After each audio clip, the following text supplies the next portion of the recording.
Bueno, tanto Viviana como yo estamos muy contentos de volver a estar con vosotros aquí. Estuvimos en noviembre el año pasado y es un gozo poder estar otra vez este fin de semana. Estamos instalados en el Hotel Ibste, si algunos lo conocéis.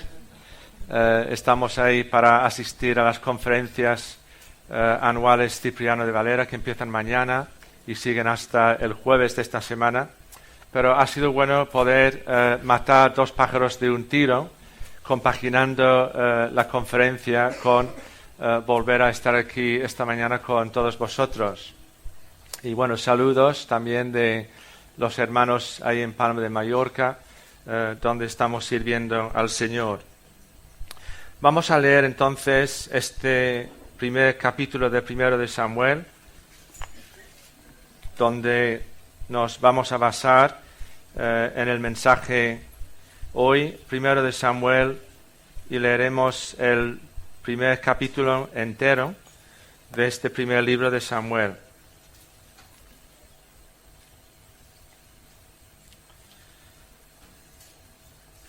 Primer libro de Samuel y el primer capítulo.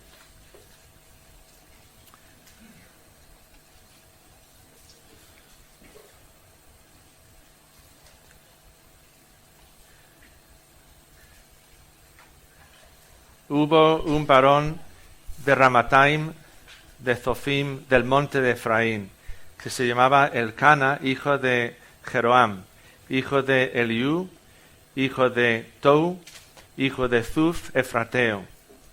Y tenía él dos mujeres, el nombre de una era Ana y el de la otra Penina.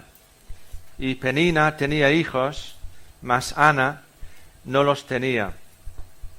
Y todos los años aquel varón subía de su ciudad para adorar y para ofrecer sacrificios a Yahvé de los ejércitos en Silo, donde estaban dos hijos de Elí, Ofni y Finés, sacerdotes de Yahvé.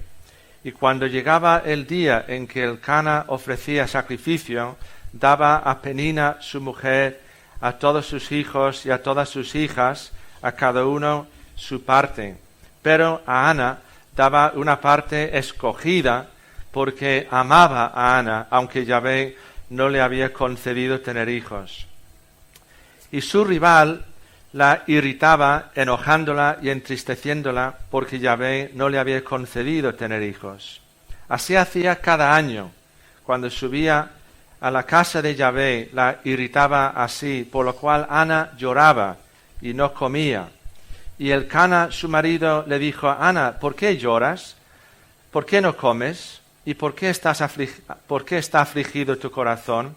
¿No te soy yo mejor que 10 hijos? Y se levantó Ana después que hubo comido y bebido en Silo, y mientras el sacerdote Elí estaba sentado en una silla junto a un pilar del templo de Yahvé, ella con amargura de alma oró a Yahvé y lloró abundantemente, e hizo voto diciendo, Yahvé de los ejércitos, si te dignares mirar a la aflicción de tu sierva, y te acordares de mí, y no te olvidares de tu sierva, sino que dieres a tu sierva un hijo varón, yo lo dedicaré a Yahvé todos los días de su vida, y no pasará navaja sobre su cabeza. Mientras ella oraba largamente delante de Yahvé, Elí estaba observando la boca de ella, pero Ana hablaba en su corazón, y solamente se movían sus labios, y su voz no se oía, y Elí la tuvo por ebria. Entonces le dijo Elí, ¿hasta cuándo estarás ebria? Digiere tu vino. Y Ana le respondió diciendo, no, Señor mío, yo soy una mujer atribulada de espíritu, no he bebido vino ni sidra, sino que he derramado mi alma delante de Yahvé. No tengas a tu sierva por una mujer impía, porque por la magnitud de mis congojas y de mi aflicción he hablado hasta ahora. Elí respondió y dijo, ve en paz, y el Dios de Israel te otorgue la petición que le has hecho. Y ella dijo, halle tu sierva gracia delante de tus ojos. Y se fue la mujer por su camino, y comió, y no estuvo más triste. Y levantándose de mañana, adoraron delante de Yahvé y volvieron y fueron a su casa en Ramá. Y Elcana se llegó a Ana su mujer, y Yahvé se acordó de ella. Aconteció que al cumplirse el tiempo, después de haber concebido Ana, dio a luz un hijo, y le puso por nombre Samuel, diciendo, por cuanto lo pedí a Yahvé. Después subió el varón Elcana con toda su familia para ofrecer a Yahvé el sacrificio acostumbrado y su voto. Pero Ana no subió, sino dijo a su marido, yo no subiré hasta que el niño sea destetado, para que lo lleve y sea presentado delante de Yahvé y se quede ahí allá para siempre. Y Elcana, su marido, le respondió, haz lo que bien te parezca, quédate hasta que lo destetes, solamente que cumpla Yahvé su palabra. Y se quedó la mujer y crió a su hijo hasta que lo destetó. Después que lo hubo destetado, lo llevó consigo con 3 becerros, un efa de harina y una vasija de vino, y lo trajo a la casa de Yahvé en Silo, y el niño era pequeño. Y matando el becerro, trajeron el niño a Elí. Y ella dijo, oh Señor mío, vive tu alma, Señor mío, yo soy aquella mujer que estuvo aquí junto a ti orando a Yahvé. Por este niño oraba, y Yahvé me dio lo que le pedí. Yo pues lo dedico también a Yahvé. Todos los días que viva será de Yahvé. Y adoró allí a Yahvé.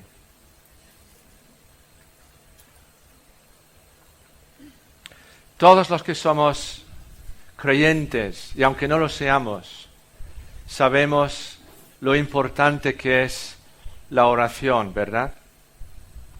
Para ser salvos, se lo pedimos a Dios en oración.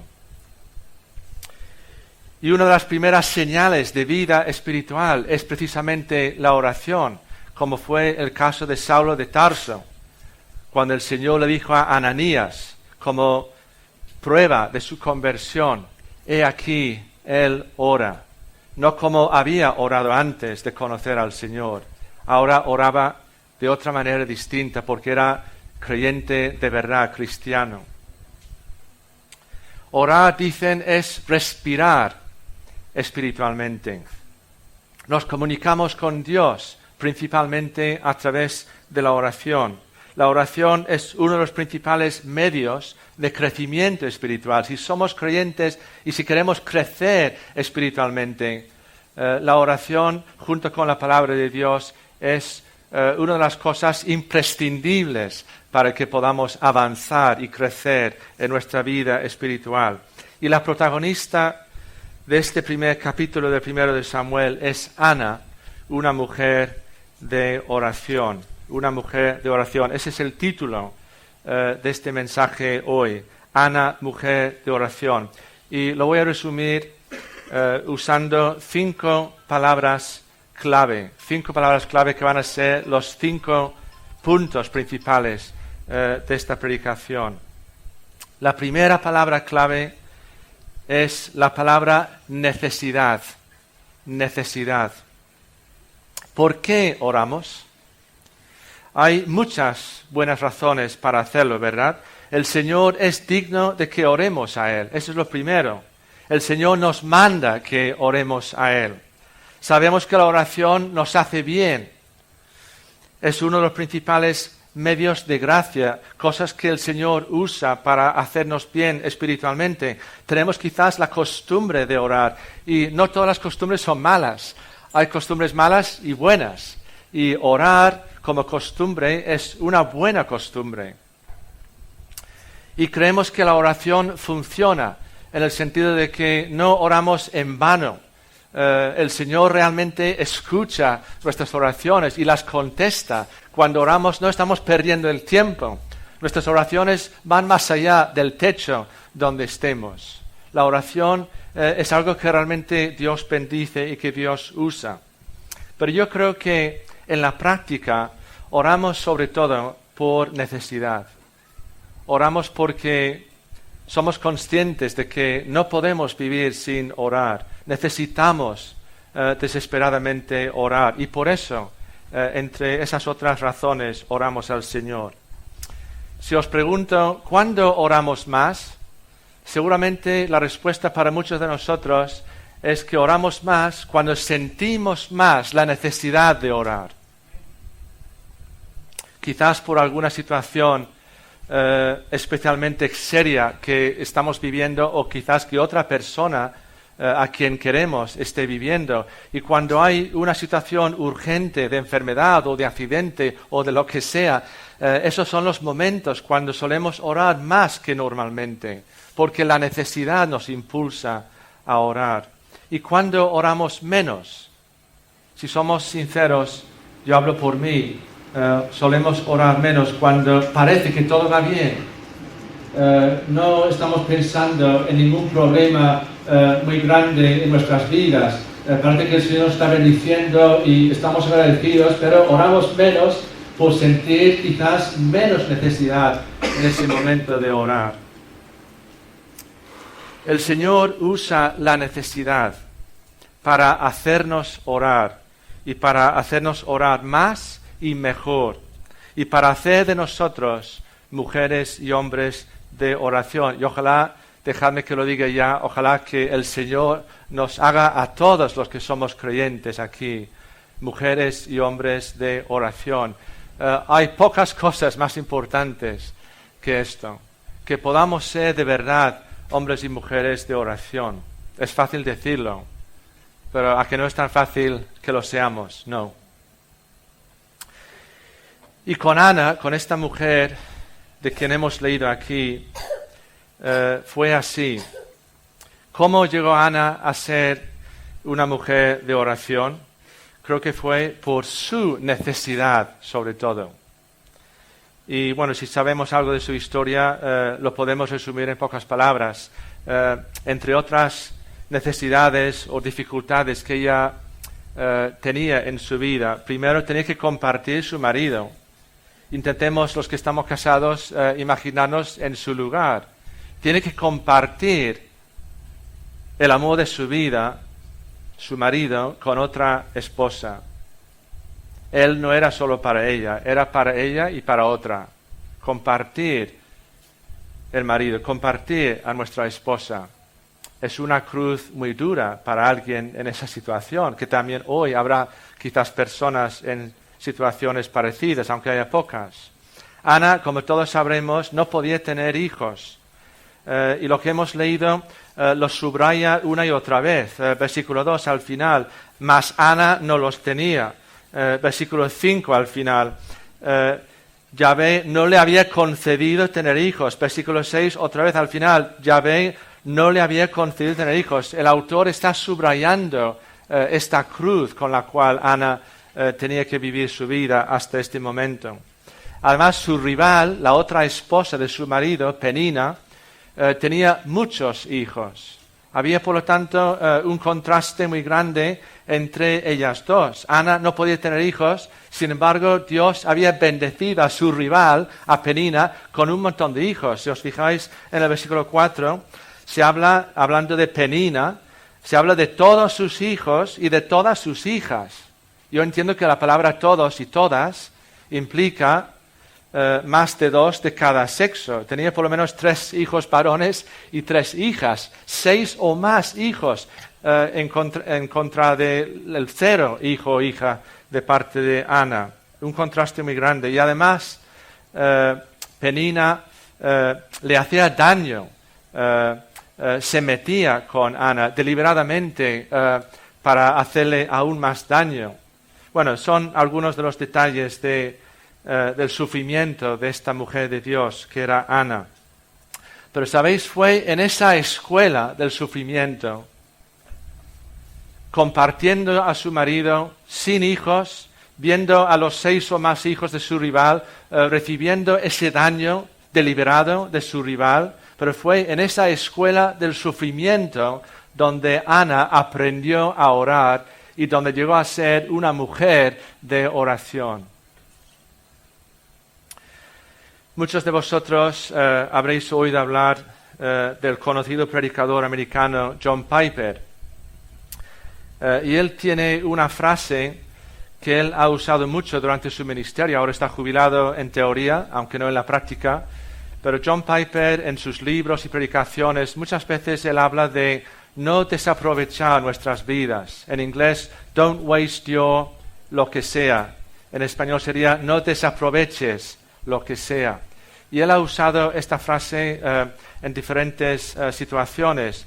Cuando él habla a los jóvenes, les dice que no desaprovechen sus vidas. Son jóvenes, en teoría tienen toda su vida por delante y les dice, jóvenes que sois creyentes, no desaprovechéis vuestras vidas. Usadlas para el Señor, usadlas para evangelizar, usadlas para bien, aprovechad vuestras vidas, ¿no? También cuando Piper se dirige a los jubilados, que también lo ha hecho, él anima a los creyentes jubilados a no desaprovechar su jubilación. No solo va a los jóvenes, también va a los jubilados. Y algunas veces Piper se ha puesto en plan un poco duro con los jubilados, porque algunos se han especializado en ser coleccionistas de cosas, y él dice, vale, eso está bien, pero no desaprovechéis vuestra jubilación, haced cosas para el Señor, seguid trabajando para el Señor. Aunque estéis jubilados, no descanséis de vuestra fe, no descanséis del Señor. Ahora estáis descansando de vuestro trabajo de 40 o 50 años, pero tenéis que aprovechar vuestra jubilación para la gloria de Dios. Pero hubo un caso también muy especial en la vida de Piper. Yo no sé si todos sabéis que él tuvo cáncer en un momento, hace unos años, y él escribió un artículo por aquel entonces diciendo a otras personas con cáncer, dice, no desaproveches tu cáncer. Suena muy fuerte. Cuando yo lo vi al principio me chocó, pero qué duro, ¿no? ¿Qué quiere decir con eso de no desaprovechar nuestro cáncer? Pero él estaba aprendiendo de su propia enfermedad de cáncer, que él podía usar incluso su cáncer para su propio bien espiritual y también para el bien espiritual de otras personas. Entonces él escribió un artículo para creyentes con cáncer o luchando con cáncer, diciendo, hermanos, no desaprovechéis el cáncer que tenéis, porque Dios también lo puede usar para bien, para vuestro bien, pero también quizás para el bien de otras muchas personas. Y esta Ana, fue alguien que supo aprovechar todas esas pruebas que ella tenía en su vida para bien, porque ella aprovechó sus pruebas, sus sufrimientos, para llegar a ser una mujer de oración.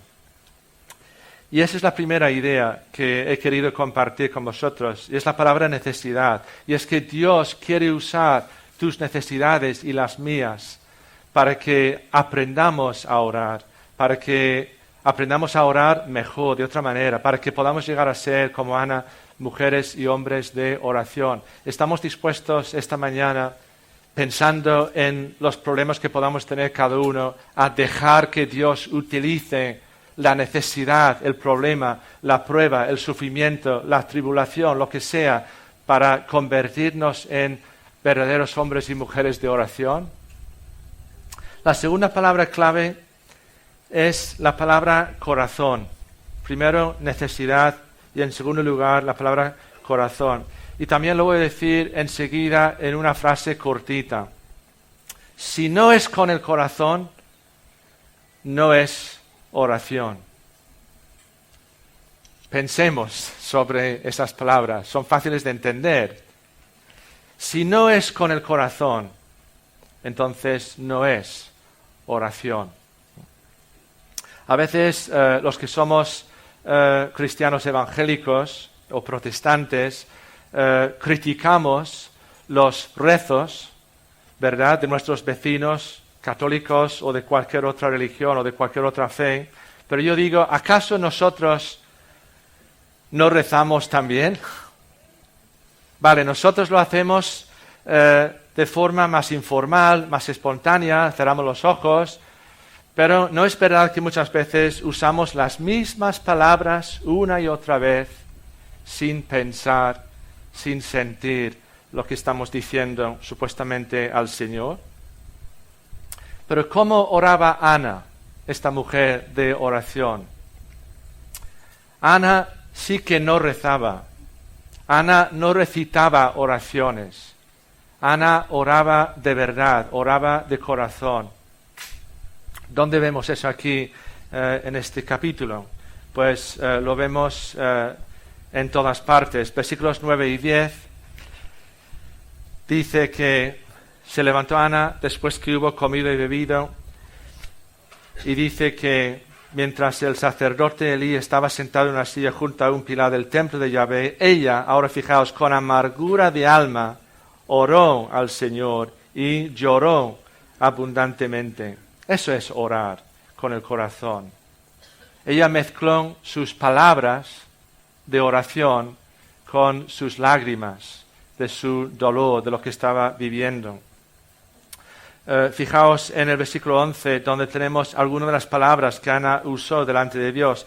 Yahvé de los ejércitos, si te dignares mirar a la aflicción de tu sierva y te acordares de mí, y no te olvidares de tu sierva, sino que dejarás a tu sierva un hijo varón, yo lo dedicaré a Yahvé todos los días de su vida y no pasará navaja sobre su cabeza. Podemos casi sentir la emoción en su voz al decir al Señor estas palabras, expresando con ellas su amargura, su dolor, su frustración, su necesidad. Esto no es rezar, esto es orar con el corazón. Y si pasamos al versículo 12, dice que oraba largamente delante de Yahvé. Yo siempre estoy diciendo en la iglesia, por favor, oraciones cortitas en la iglesia. Cuando nos juntamos para orar, normalmente es mejor que hagamos oraciones cortas, pero hay otros momentos cuando estamos a solas con Dios, cuando sí es apropiado orar durante muchos minutos, muchas horas. Es una cosa entre nosotros y el Señor. Y tenemos una necesidad muy, muy grande. Y a veces sin darnos cuenta, el tiempo vuela y media hora después, una hora después, todavía estamos orando. Y hay momentos cuando vemos ahí el corazón de la persona en su manera de orar. Versículo 13 dice, pero Ana hablaba en su corazón. Ahí tenemos la palabra que estoy subrayando, corazón. Ana hablaba en su corazón, no solo con su boca, no solo con palabras. Y después, en el versículo 15, es precioso. Dice, no, Señor mío, cuando intenta justificar el hecho de que no está borracho, ni mucho menos, todo lo contrario, está orando al Señor. Y Elí malinterpreta esos movimientos de sus labios. Pero ella dice a Elí, no, Señor mío, soy una mujer atribulada, no borracha. No he bebido vino ni sidra. Y ahora fijaos, he derramado mi alma delante de Yahvé. Si queréis una definición de la oración, aquí tenemos una. Orar de verdad es derramar nuestra alma delante del Señor. Eso es orar. Eso no es rezar, eso es orar con el corazón, es derramar nuestra alma. Y yo os pregunto, y me pregunto a mí mismo, ¿es así como nosotros oramos? ¿Tú podías describir tus tiempos de oración diciendo, acabo de estar derramando mi alma delante del Señor en oración?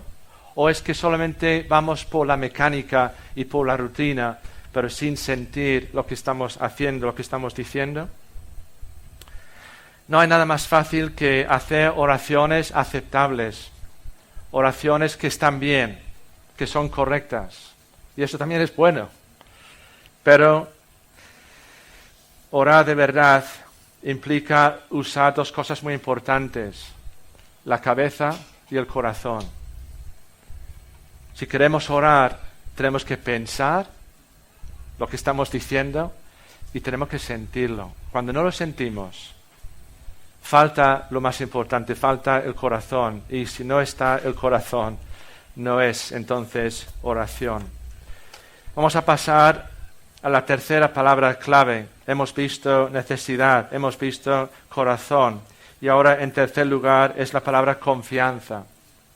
Confianza. No sé si habéis notado el gran cambio que hubo en esta mujer como consecuencia de sus oraciones. Cuando ella empieza a orar, en el versículo 10, es con amargura de alma. ¿Lo veis? Llorando. Con amargura de alma y llorando, desesperada. Pero fijaos cómo termina después de haber orado. El versículo 18. Segunda parte, se fue por su camino y comió, y ahora fijaos, y no estuvo más triste. Empieza con amargura de alma empieza llorando abundantemente y después se pone a orar y tenemos una parte de su oración aquí y cuando se levanta después del amén de su oración ya no está más triste. ¿Qué había cambiado? Nada. Todavía nada había cambiado. Todavía no había visto ninguna respuesta clara a sus oraciones. Pero ella ha cambiado. Ella ha cambiado. Dicen que hay un dicho muy popular entre los creyentes, lo habréis oído muchas veces, lo habréis usado alguna vez. La oración cambia las cosas, ¿no? Y es verdad, porque Dios usa nuestras oraciones para hacer cosas, entonces Él cambia las cosas en respuesta a nuestras oraciones. Pero hay algo mucho más importante que cambien las cosas, y es que la oración nos cambia a nosotros. Y esto es tan importante. No busquemos en primer lugar que las cosas cambien. Eso también el Señor lo puede hacer y lo hará. Pero busquemos primero que Dios use nuestras oraciones para cambiarme a mí, para cambiarnos a nosotros. Somos nosotros, en primer lugar, los que necesitamos cambiar o ser cambiados por el Señor. Ana ya no estaba triste. ¿Por qué?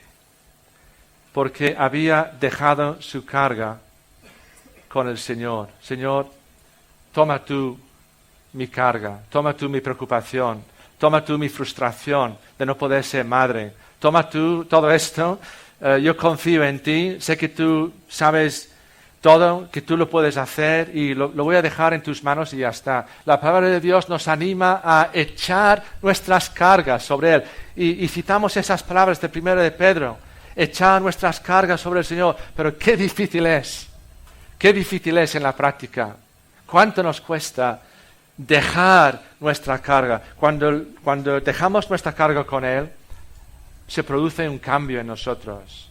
Y cuando hemos terminado de orar, ya nos sentimos de la misma manera, porque hemos dejado nuestra carga, la que sea, en las manos del Señor, y ya no estamos tristes. No porque el Señor todavía ha hecho nada, todavía no ha hecho nada quizás visiblemente, pero hemos sabido dejarlo con Él. Y eso es confianza. La fe verdadera, la confianza verdadera, no es cuando vemos milagros. Eso es fácil, ver un milagro y decir, gracias Señor por el milagro. Pero la fe verdadera es cuando todavía no hemos visto el milagro, pero confiamos en Él. Eso es confianza y eso es fe. Quizás el Señor haga el milagro o quizás otras veces no lo haga. Pero de igual manera estamos confiando en Él. Eso es fe, es confiar en Él, pase lo que pase, lo haga o no lo haga. Veamos enseguida el resultado o no lo veamos. Pero confiamos en Él simplemente porque confiamos en Él, porque Él es digno de nuestra confianza y ya está. No necesitamos ver resultados para confiar en Él. En cuarto lugar, la cuarta palabra clave aquí es la palabra respuesta. Necesidad, corazón, confianza, respuesta. Son características de las oraciones de esta mujer creyente que era Ana. Y yo estaba pensando, ¿fue esta la primera vez que Ana le pidió al Señor un niño? Yo lo dudo. Quizás no haya nada claro en la Biblia al respecto, pero yo no creo que fuera la primera vez, porque yo me pongo en su lugar o pienso en una mujer en su lugar y ella sabe que no puede tener hijos. Seguramente llevaba unos años o muchos años quizás casados con Elcana y ella veía como todos los años su rival iba teniendo cada vez más hijos y ella ninguno. Yo no creo que esta fuera la primera vez que ella había dicho, Señor, por favor, ¿y a mí qué? ¿No me puedes dar a mí también, aunque sea solamente uno? Yo no creo que fuera la primera vez. Pero entonces, ¿qué había pasado hasta ahora con las oraciones de Ana? Pues lo que había pasado hasta ahora era que el Señor le había dicho, todavía no, todavía no, todavía no, todavía no. Quizás semana tras semana, mes tras mes, año tras año, todavía no, todavía no, todavía no. ¿Cuánto nos cuesta aceptar esa respuesta a nuestras oraciones? Todavía no es el momento. Sigue pidiéndolo, pero todavía no. Pero ahora el Señor iba a contestar las oraciones de Ana con un sí, después de años quizás de todavía no, pero ahora con un sí. Y esto me hace pensar un poco en cómo debemos entender las respuestas del Señor a nuestras oraciones.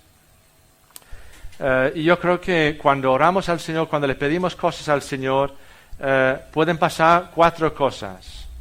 Espero que esto sea útil para que podamos entender qué pasa cuando oramos, cuando le pedimos cosas a Dios y las diferentes respuestas que puede haber del Señor cuando hacemos esto. Creo que hay 4 posibles cosas que pueden pasar. La primera os va a asustar un poco, pero no os asustéis, pero yo creo que también hay que decirlo. La primera posibilidad es que el Señor no conteste vuestras oraciones. Y me vais a decir, pero ¿qué estás diciendo? Siempre estamos diciendo que Dios siempre contesta las oraciones. Pues yo creo que eso hay que matizarlo.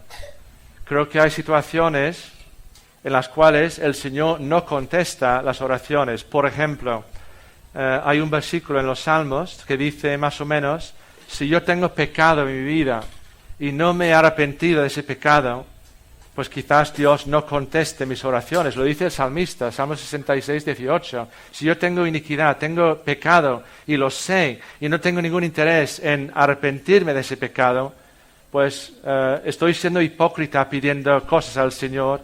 ¿Y por qué me tiene que contestar el Señor cuando yo no estoy mostrando el arrepentimiento que Él me está pidiendo a mí? ¿Os acordáis de cuando Saúl iba a morir y al final fue a consultar a una medium? ¿Y por qué hizo eso? Porque primero intentó consultar al Señor y ¿qué pasó? El Señor no le contestó. ¿Os acordáis? El Señor no le contestó. Saúl, Señor, háblame, dime algo. Y hubo un silencio. Y los silencios de Dios a veces son los juicios más duros que el Señor nos manda. Cuando hay un silencio, le estamos pidiendo.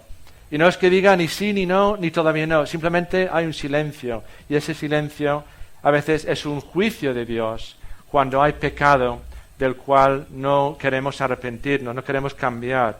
Y esta es la primera posibilidad que también creo que para ser sinceros tenemos que estar abiertos a eso. La segunda posibilidad es que el Señor conteste nuestras oraciones con un no. ¿Qué padre o qué madre entre nosotros siempre dice sí a sus hijos? Siempre. Sí. Y nunca dice no. Creo que un buen padre, una buena madre sabe que hay veces cuando hay que decir no y ya está. Y no es por ser tacaños, no es por ser aguafiestas, es por saber que no siempre conviene que les demos a nuestros niños lo que nos piden. Y cuánto más entonces, si nosotros somos pecadores y somos imperfectos y nos equivocamos, pero cuánto más Dios a veces nos dice no, porque Él en su infinita sabiduría sabe que no nos conviene que nos dé lo que le estamos pidiendo. La respuesta no también es una respuesta y a veces es la mejor respuesta, por lo menos la mejor quizás para nuestro bien espiritual. El Señor es el que sabe todas las circunstancias. Y creo que tenemos que abrirnos a que el Señor a veces nos pueda decir no cuando le pedimos lo que sea. En tercer lugar, el Señor puede contestar las oraciones con un todavía no, como hizo con Ana, se supone, durante el tiempo hasta donde hemos leído en este capítulo 1 de Samuel 1. Pero también todavía no es una respuesta. No es el momento del Señor. Quizás Él tenga la intención de dárnoslo más adelante, pero todavía no. Y nos impacientamos. Pero todavía no también es una respuesta. ¿Cuántos de nosotros no llevamos años pidiendo la salvación de seres queridos que no son creyentes? Los que nos hemos convertido de jóvenes, como fue mi caso, llevo casi 45 años pidiendo la salvación de mi familia. Yo fui el único de mi familia que conoció al Señor hasta ahora. Y llevo todos estos años diariamente, semanalmente, pidiendo por la salvación de mis seres queridos. Todavía no he visto mucha respuesta positiva. Pero entonces, ¿cuál es mi deber? darme ya por vencido. No, creo que tengo que seguir orando hasta la muerte por la salvación de mi familia, de mis amigos. Y si el Señor sigue diciendo todavía no, es duro, pero yo voy a seguir orando porque sé que es una cosa buena y es lo que más necesitan esas personas que yo quiero. No voy a dejar de orar mientras haya aliento de vida en mí, no voy a dejar de orar por esas personas, porque es la mejor manera de demostrar mi amor por esas personas. Pero Dios todavía está diciendo, todavía no. ¿Y qué le vamos a hacer? Pues seguir orando. Pero también, en cuarto lugar, gracias al Señor, hay muchas veces cuando Dios dice sí. A veces somos tan centrados en nosotros mismos que contamos las veces que dice no y a veces no contamos las veces que dice sí. Todos los días Dios está diciendo sí a cientos de oraciones nuestras. Pero a veces nos acostumbramos tanto a lo bueno que nos olvidamos de darle las gracias. Gracias, Señor. Aunque sea una cosa aparentemente no milagrosa, no tan grande, no tan importante, pero el hecho de tener comida sobre la mesa, el hecho de poder estar aquí, tener la salud de poder estar aquí con los hermanos, es que hay tantas cosas que el Señor nos da y está diciendo sí, sí, sí, toma, toma. Y seguramente ni podríamos contar todas las veces que el Señor nos ha contestado con su sí divino y maravilloso. ¿Qué debemos hacer? Si parece que el Señor no contesta nuestras oraciones, deberíamos examinarnos para ver si puede haber algo de pecado no arrepentido en nuestras vidas, tapando, obstaculizando alguna bendición de Dios. Es un momento para el autoexamen, cuando parece que hay un silencio de parte de Dios. Deberemos estar abiertos a que el Señor conteste con un no, porque eso es lo que queremos decir cuando decimos, Señor, si es tu voluntad. Decir si es tu voluntad no es cobardía, no es como intentar cubrirnos la espalda. Decir, Señor, si es tu voluntad, es someternos alegremente a su mayor conocimiento, su mayor sabiduría y decir, Señor, al final tú sabes mucho mejor que yo. Si no me lo quieres dar, lo acepto. Eso también es una actitud de sometimiento a la voluntad de Dios, porque Él es el que sabe todas las cosas mucho mejor que nosotros y sabe lo que nos conviene y cuándo. Si el Señor nos hace esperar, deberemos ser pacientes. Leí hace un par de días en un libro, y no sé por qué el autor dijo lo que dijo, pero dice, creo que la oración americana más típica, no sé por qué lo de americana, pero vamos, fue lo que él dijo, este autor. Dice, la oración americana típica es, Señor, dame más paciencia y dámela ya. Y es un poco así, ¿no? O sea que hay una contradicción incluso en la manera de decirlo, ¿no? Pero necesitamos que el Señor nos dé esa paciencia como con Ana, ¿no? Cuando tuvo que esperar el tiempo que fuera hasta que el Señor por fin le dijo que sí a sus oraciones. Y cuando el Señor sí contesta nuestras oraciones con un sí, pues cómo no, tenemos que llenarnos de gratitud y agradecimiento a Dios. Y esto me lleva a la quinta y última palabra clave, que es la palabra gratitud. No creo que sea necesario que os convenza de que Ana estaba agradecida al Señor cuando el Señor le dio lo que durante tanto tiempo ella estaba pidiéndole. Versículo 20. Dio a luz un hijo y le puso por nombre Samuel. ¿Por qué Samuel? Hay diferentes teorías sobre el origen de esta palabra hebrea detrás del nombre Samuel, ¿no? Podría ser que se derive del nombre para la palabra hebrea para nombre, pero las ideas que más me convencen son las ideas que tienen que ver con pedir algo a Dios o cuando Dios oye lo que le pedimos y nos lo da. Dice aquí le puso por nombre Samuel diciendo por cuanto lo pedía Yahvé. Y parece que hay una relación directa entre lo que significa el nombre Samuel y el hecho de habérselo pedido al Señor. Entonces Samuel ya significa se lo pedí a Dios y Dios oyó mi petición. Y por eso puso el nombre Samuel a su niño, como en reconocimiento de su gratitud al Señor por haberle concedido esa nueva vida, ese bebé. Versículo 24, Ana coge a Samuel, todavía pequeño, joven, y lo lleva otra vez a Silo, a la casa del Señor, en cumplimiento de lo que ella había dicho en su oración, como hemos visto antes. Es decir, el cumplimiento de su promesa, sin entrar en ese tema hoy, pero ese cumplimiento de su promesa de devolverle al Señor a su niño, también es una muestra de gratitud a Dios, no solo porque ella se sentía obligada, lo tengo que hacer porque yo se lo dije y ahora lo tengo que cumplir, pero yo creo que también hubo gratitud en ese llevar a Samuel, para dejarlo ya para toda su vida, ya no tenerlo en su casa. El Señor después le daría más hijos a Ana, como sabemos, pero Samuel ya se iba a quedar en la casa de Dios durante toda su vida y no vivir en su familia con sus padres. Pero fue parte de la gratitud del corazón de Ana hacer eso. Versículos 26 y 28, cuando Ana llega otra vez a la casa del Señor en Silo, lo primero que hace es acercarse a Elí y decirle, mira, Elí, ¿te acuerdas de mí? Que yo estaba aquí orando, tú pensabas que estaba borracha y fíjate que ahora el Señor me ha contestado las oraciones y este es el niño que yo le pedí al Señor. Ella quiso compartir su alegría, compartir su gratitud con aquel hombre que estuvo en el momento de hacer la oración al Señor. Pero si siguiéramos leyendo en el capítulo 2, ¿qué tenemos en el capítulo 2? Este cántico de Ana es un cántico de agradecimiento y de adoración a Dios por el hecho de haberle concedido el Señor el nacimiento de ese niño Samuel. Dice, Ana oró. El tema es Ana, mujer de oración, pero este tema no termina cuando termina el primer capítulo. Capítulo 2 también es Ana, mujer de oración, orando, orando, orando al Señor, regocijándose en el Señor.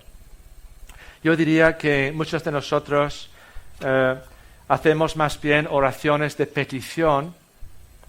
Sabéis que hay diferentes tipos de oración. Oraciones de alabanza, cuando alabamos a Dios simplemente por ser Él quien es y cómo es.